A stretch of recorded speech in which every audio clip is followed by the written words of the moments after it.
Yeah, I think the memory stuff is very instructive because like here you have this like kind of retarded trade Mm-hmm. that, basically everyone in the world knows there's this big bottleneck and it's impossible to make or get RAM right now. Yeah. And like, how do you treat that as an investment? Like, I actually started in 2000 around a very similar dynamic. It was actually Micron as well. Really? And oh yeah, and DRAM prices were going through the roof, and Micron earnings were really high. Micron wasn't performing well, and I was trying to figure out from my bosses like, Micron's like 4 times earnings. I don't get it, and they're like, look, Micron's going to lose money like next year. Yeah. you know? Because it's a commodity. Yeah, yeah, Yeah. it's just a boom bust cycle. And if you ever look at like International Paper or mining companies or like any company like that, they make money in the boom year and they lose money in the bad year. You're lucky if you break even in the Yeah. bad year because you have all these plants, lying around empty. Yeah, it's a huge property, plant, and equipment. It's huge. Like I mean, like the way I guessed, well, sophisticatedly guessed my short was, well, what is the lead time for supply to catch up? And like I did a little bit of research, and people were saying 2 years, 3 years. I'm like, okay, well, they're pricing it as if there's going to be a shortage forever. CapEx is only going up. And that's why, like, when Meta, when Zuckerberg was like, oh, we'll rent some of it out, that was the crack. And then it's like, okay, people started living in reality. And then when you look at the reality, you go to your point, which is like, well, this is, cyclical. And the cycle could be at the beginning of the end. Yeah, and when you're a Chinese competitor, for example, you will print out as much NAND or flash as you want, just because your margins are so high. Yeah. You're happy with 50% margins. Kyosha and SanDisk maybe not, but you are, so you don't care. And then Kyosha and SanDisk have to match a price. Yeah. And then output increases. It's a race to the bottom because it's a commodity. And you don't want to race all the way to the bottom, but I think there is a willingness to engage in a price war. Now we'll have to see because Chinese aren't stupid, and in a lot of ways, like there could be this new, as I said earlier, a permanent new shift. I mean, one, the complexity of these things has grown a lot since I was a kid. It's much harder to make DRAM. It's much harder to make flash, and certainly not trivial. Huge investments required. ASML is not making new machines very quickly, so it's not like you can explode output. But I think that, and I think AI is obviously here to stay. We're going to be using AI to code and to do all kinds of things for a really long time. The algorithms are going to get more efficient, but it feels like on balance, like supply doesn't have to catch up. That's not a permanent given. Like there is this like we have to wait and see what happens. Yeah. Because like no two cycles are alike, right? And if you think about semi-cycles, like there has been growth over time. Yeah. Even though there's been cyclicality, like the general trend is up. And you can't deny that, in terms of like, okay, so Micron has 2 good years left, right? I know Micron better than SanDisk, but we could do SanDisk too. SanDisk makes $200 next year in earnings, another $200. So they make 400. Now the enterprise value is say 700.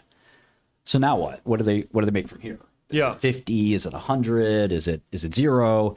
And obviously, if it's 50, it's not that cheap. It's 12 times earnings. Now the 200 and the 400 has been removed because that's cash now, right? So they make 200, they make 200. The market cap's kind of the enterprise value is dropping because that cash is retiring the shares or paying a dividend or whatever. So now you've got post bubble SanDisk. Now, what if the bubble's 3 years? Then you're in pretty good shape. Bubble's 4 years, you're basically free money. Yeah. If the bubble's just 2 years and then it gets hot, it gets bad, you have to do what you used to do, call it a CAPE, which is a cyclically adjusted PE ratio. So you take the trailing 5 years of earnings. Oh, it's kind of a fun way to do it. And if you do that, it kind of makes the PE look a little more normal. Because with these cyclical stocks, I mean, even car stocks, you'd have PEs 4 times earnings. And, you back in the day, like, okay, it's not trading at 4 times earnings. It's trading, it's a good year. It's like 8, 4, -3, and on average, it's like 10.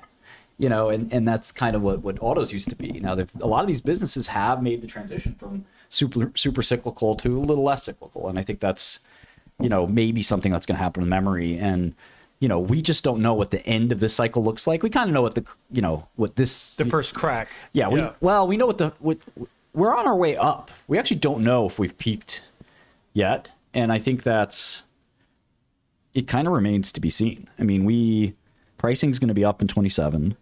Bit growth will be up, but bit growth is definitely not matching demand growth. So, you'll have to see, serious, new supply. And if you think about Samsung and Micron and, Hynix, they don't want to lose their $1 trillion status. Yeah. And pharma and some of these other industries, I mean, they'll form oligopolies that, don't cut price. And that's something that, you have to be prepared for as well in DRAM. Like, these guys aren't dumb. They know the value of this stuff. Like, they are slowly but surely kind of deciding, like, we're not going to get to price wars with each other. And I think that's, something that, once you see NVIDIA's massive success and you see that you are also a valuable part of the supply chain, you're also a bottleneck, that's something that, you have to start, sort of extracting a little bit too. Now, SRAM is kind of your alternative, which is on chip, soldered, fabricated RAM, which is not very great. It's very fast, but it's very small and it's not very reliable. So Grok with a Q uses that. Cerebrus uses that, but nobody has that at scale. It's easy to make, thankfully, because you just make the RAM literally on the chip. And it's connected directly to the logic, which is the fastest thing you could possibly do. Which is why Isn't Apple doing something like that in the future? Question. I read this somewhere. Good news about that is that Apple doesn't matter. Well, not in the server game, right? In the $200 billion, $500 billion NVIDIA server game. Yeah. Nobody's running this stuff on Apple. Now, if Apple starts making GPUs, standalone GPUs for AI workloads, that'd be interesting. But as of now, that's not their MO, right? I mean, their stock is doing great this year. Yeah, they're back to number one, right? I mean, they're now the biggest company in the world again. Yeah, I think they're up like 50% this year. I don't know. Really? Yeah, do Apple EQ HMS. Got to plug my component here. Apple EQ HMS. That automatically tells me? You got to do year to date. Year to date. Oh, I love this. Yeah, I added arbitrary. How much is it this year? Yeah, I need intraday for what it's worth, but I love this. If you could do intraday, I'd be pumped. Yeah, so Apple's up 30, 25. Yeah. Okay. Let's look at the other guys.